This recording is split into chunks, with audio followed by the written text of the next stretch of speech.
आकाशवाणी गोरखपुर से प्रादेशिक समाचार।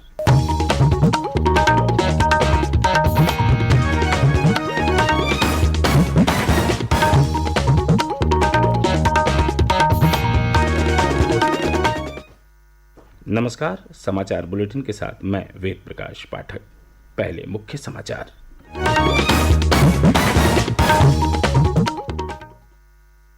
उपराष्ट्रपति एम वेंकैया नायडू ने कल अयोध्या के श्री राम जन्मभूमि परिसर में विराजमान रामलला का किया दर्शन। वाराणसी की गंगा आरती में हुए शामिल। प्रधानमंत्री नरेंद्र मोदी ने कहा, सरकार सभी वर्गों को गुणवत्तापूर्ण और किफायती स्वास्थ्य सेवाएं उपलब्ध कराने के लिए है प्रतिबद्ध। केंद्रीय विद्यालय संगठन ने विशेष प्रावधानों के तहत केंद्रीय विद्यालयों में दाखिले पर लगाई रोक। और प्रदेश भर में श्रद्धा, भक्ति और हर्षोल्लास के वातावरण में मनाई जा रही है हनुमान जयंती।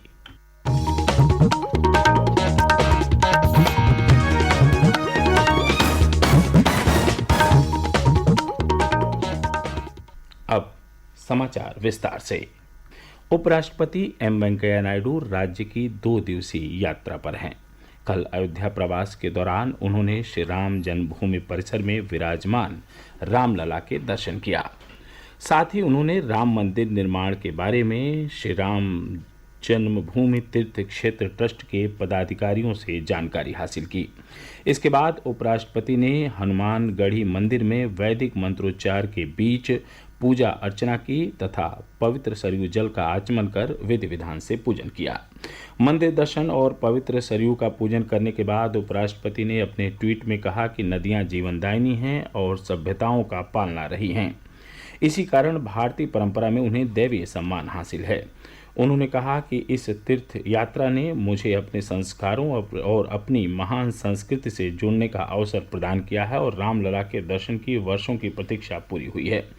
उन्होंने कहा कि श्री राम मंदिर का पुनर्निर्माण भारत के सांस्कृतिक पुनर्जागरण का प्रतीक है। कल शाम ही उपराष्ट्रपति विशेष रेलगाड़ी से वाराणसी गए और वहां गंगा आरती में हिस्सा लिया। जानकारी हमारे संवाददाता से। उपराष्ट्रपति एम वेंकैया नायडू कल शाम विशेष रेलगाड़ी से वाराणसी पहुंचे। बनारस पहुंचकर उन्होंने परिवार समेत गंगा आरती में हिस्सा लिया। आरती की अलौकिक अनुभूति को देशवासियों के साथ साझा करते हुए उपराष्ट्रपति एम वेंकैया नायडू ने कहा कि उन्हें आज मां गंगा की आरती में भाग लेने का सौभाग्य मिला। गंगा जी भारत की समृद्ध सांस्कृतिक विरासत का प्रतिबिंब है। आज उपराष्ट्रपति काशी विश्वनाथ में पूजा और दर्शन करने के बाद चंदौली स्थित पंडित दीनदयाल उपाध्याय स्मृति स्थल भी जाएंगे, जिसके बाद वो हैदराबाद के लिए रवाना हो जाएंगे। सुशील चंद्र तिवारी, आकाशवाणी समाचार, वाराणसी। प्रधानमंत्री नरेंद्र मोदी ने कहा है कि सरकार सामाजिक न्याय के अपने दायित्वों के तहत देश में सभी के लिए गुणवत्तायुक्त और किफायती स्वास्थ्य सेवाएं उपलब्ध कराने के लिए प्रतिबद्ध है। श्री मोदी कल वीडियो कॉन्फ्रेंसिंग के माध्यम से गुजरात के एक सुपर स्पेशलिटी अस्पताल के लोकार्पण के बाद बोल रहे थे। उन्होंने कहा कि बेहतर स्वास्थ्य सुविधाएं केवल उपचार तक सीमित नहीं होती, बल्कि वे सामाजिक न्याय को भी बल प्रदान करती हैं। बेहतर स्वास्थ्य सुविधाएं सिर्फ बीमारी के इलाज तक ही सीमित नहीं होती, ये सामाजिक न्याय को प्रोत्साहित करती हैं, प्रतिष्ठित करती हैं। जब किसी गरीब को सस्ता और उत्तम इलाज सुलभ होता है तो उसका व्यवस्था पर भरोसा मजबूत होता है। इलाज के खर्च की चिंता से गरीब को मुक्ति मिलती है तो वो निश्चिंत होकर गरीबी से बाहर निकलने के लिए परिश्रम करता है। श्री मोदी ने कहा कि आयुष्मान भारत और जन औषधि जैसी योजनाओं से गरीब और मध्यम वर्ग के परिवारों को इलाज में करोड़ों रुपए की बचत हुई है। सरकार Ayushman Bharat health and wellness योजना की 4वीं वर्षगांठ के अवसर पर टेलीफोन परामर्श सुविधा ई संजीवनी के 1 लाख केंद्रों का आज शुभारंभ करेगी। एक ट्वीट में केंद्रीय स्वास्थ्य मंत्री डॉक्टर मनसुख मांडविया ने कहा कि अब आम नागरिक भी देश के बड़े डॉक्टरों से परामर्श ले सकेंगे।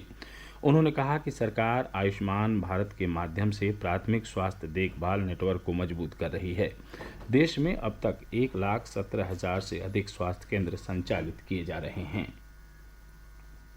पवित्र अमरनाथ यात्रा की तैयारी सुगमता पूर्वक चल रही है। इसी क्रम में Jammu Kashmir bank, Punjab national bank और यस बैंक की 446 शाखाओं तथा देश भर में भारतीय स्टेट बैंक की 100 शाखाओं में यात्रा के लिए पंजीकरण प्रक्रिया जारी है। श्रद्धालु पवित्र यात्रा के लिए श्री अमरनाथ श्राइन बोर्ड की वेबसाइट और मोबाइल ऐप के जरिए ऑनलाइन पंजीकरण भी करा सकते हैं। श्राइन बोर्ड को इस साल 3 लाख से ज़्यादा तीर्थयात्रियों के आने की उम्मीद है। यात्रा 30 जून से शुरू होगी और 11 अगस्त तक जारी रहेगी। प्रादेशिक समाचार आप आकाशवाणी गोरखपुर से सुन रहे हैं। यह समाचार बुलेटिन हमारे YouTube channel AIR news Gorakhpur और ट्विटर हैंडल AIR_GKP पर भी उपलब्ध है।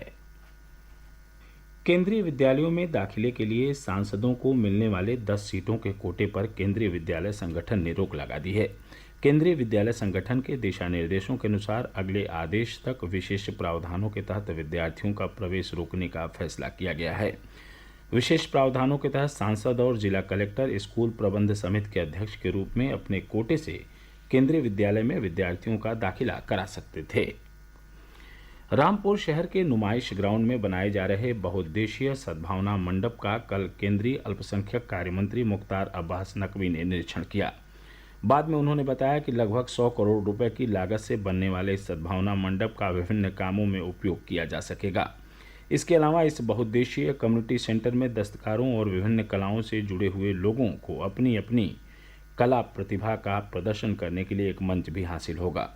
उन्होंने बताया कि सद्भावना मंडप का निर्माण कार्य अगले साल के शुरुआती महीनों में पूरा कर लिया जाएगा। निरीक्षण के दौरान मंदिर मस्जिद में लाउड स्पीकर के इस्तेमाल के बारे में पूछे गए एक प्रश्न के उत्तर में श्री नकवी ने कहा कि राज्य प्रदूषण नियंत्रण बोर्ड के अपने नियम हैं और इन नियमों को सभी को मानना चाहिए। इस दौरान प्रदेश के कृषि राज्य मंत्री बलदेव सिंह औलख भी मौजूद थे। प्रदेश भर में आज हनुमान जयंती धूमधाम से मनाई जा रही है। विभिन्न स्थानों पर स्थित हनुमान मंदिरों में दर्शन पूजन के लिए श्रद्धालु पहुंच रहे हैं। कई स्थानों पर श्रद्धालु हनुमान ध्वजा यात्रा भी निकाल रहे हैं। हनुमान मंदिरों पर विविध धार्मिक अनुष्ठान आयोजित किए जा रहे हैं। वाराणसी में सुबह से ही हनुमान मंदिरों में दर्शन पूजन के लिए श्रद्धालुओं की भीड़ उमड़ रही है। वहां के प्रसिद्ध संकट मोचन मंदिर में श्रद्धालुओं का तांता लगा हुआ है। अयोध्या में दक्षिण परंपरा पर आधारित काले राम मंदिर में हनुमान जी की जयंती धूमधाम से मनाई जा रही है।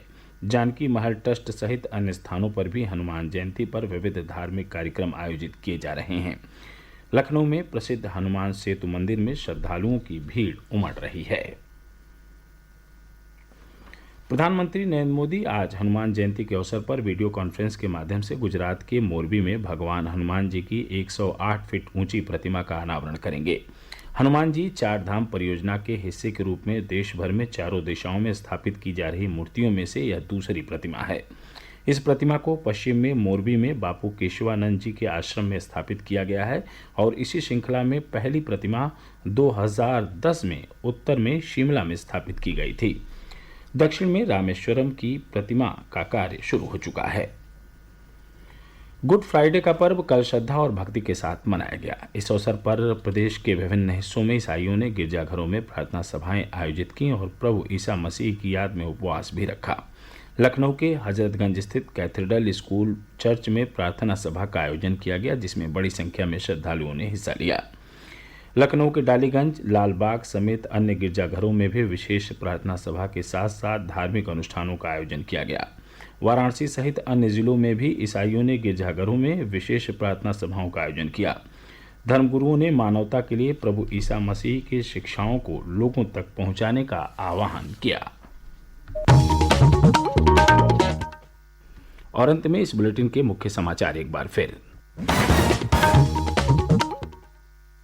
उपराष्ट्रपति एम वेंकैया नायडू ने कल अयोध्या के श्री राम जन्मभूमि परिसर में विराजमान रामलला का किया दर्शन। वाराणसी की गंगा आरती में हुए शामिल। प्रधानमंत्री नरेंद्र मोदी ने कहा, सरकार सभी वर्गों को गुणवत्तापूर्ण और किफायती स्वास्थ्य सेवाएं उपलब्ध कराने के लिए है प्रतिबद्ध। केंद्रीय विद्यालय संगठन ने विशेष प्रावधानों के तहत केंद्रीय विद्यालयों में दाखिले पर लगाई रोक। और प्रदेश भर में श्रद्धा, भक्ति और हर्षोल्लास के वातावरण में मनाई जा रही है हनुमान जयंती। इसके साथ ही प्रादेशिक समाचारों का बुलेटिन समाप्त हुआ। नमस्कार।